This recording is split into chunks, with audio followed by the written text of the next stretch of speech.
কড়াইতে তেল দেওয়া হচ্ছে। এখানে শুক্তোর সবজি ভাজা হবে। রিফাইন তেল দিয়ে দিচ্ছি। এখানে 5 কিলো তেল আছে। আর এদিকে সজনের ডাঁটা সেদ্ধ হচ্ছে। একটা ডিস্কোতে সেদ্ধ বসিয়ে দিয়েছি। শুক্তো সবজি কাটা হয়ে গেছে।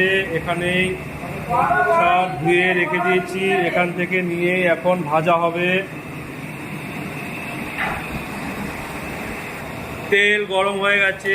আলু দিয়ে দিচ্ছি। শুক্তোর আলু প্রথমে ভাজা হয়। আলু ভাজা হয়ে গেছে।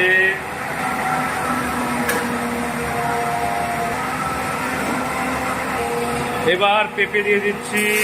এক এক করে সবজি ভাজা হবে। শুক্তোর সবজি